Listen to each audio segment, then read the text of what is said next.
The investigation into the scandal involving falsified travel expense claims in the former SDP-led government and the subsequent government of Tihomir Orešković continues. The state prosecutor's office has questioned the longtime secretary of the Office of the Prime Minister, as well as 3 advisors to former Prime Minister Orešković, to whom some of the per diems were allegedly paid.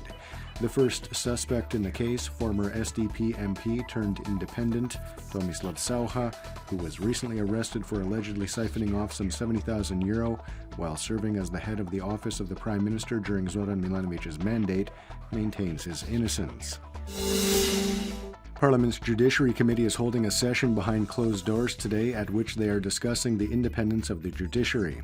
The session was called by Committee Chair Arsen Bauk of the SDP. The SDP feels that Prime Minister Andrej Plenković violated the Constitution by holding a joint press conference with Chief State Prosecutor Dinko Cvitan about the travel expense scandal on Monday.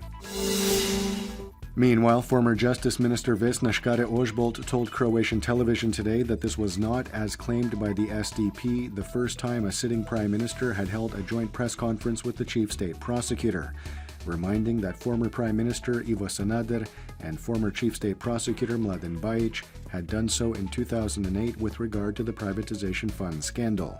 She added that this had not interfered in the work of the prosecutor's office. Škare-Ožbolt concluded that the decision to call a session of the Parliamentary Judiciary Committee was premature and had introduced a political element into an issue that needs to be resolved by the relevant institutions. Another scandal is also unfolding. A longtime member of the SDP, Lovro Matić, who was named to the board of a state-owned information technology company during the mandate of the previous SDP-led coalition government, is seeking a severance package of 1 million kuna, or roughly €135,000, as stated in his contract. He is doing so after being relieved of his post on the board. Media reports are also surfacing that Matić has also been a member of the HDZ since 2004. On the occasion of International Women's Day, President Kolinda Grabar-Kitarović visited women scientists at the Ruđer Bošković Institute today. Ana Sunčana Smith, who works on computational biology, says that the most difficult issue for women is finding a balance between their careers and family life, saying that broader support in society is required. Taking a quick look at sports, in NBA basketball, Croatia's Bojan Bogdanović continues his excellent form, leading his Washington Wizards to a 131-127 win over the Phoenix Suns with 29 points and 9 rebounds. He also set a Washington team record, hitting 16 of 16 free throws. In the final round of play in Champions League handball, PPD Zagreb hosts Slovene side Celje tomorrow night.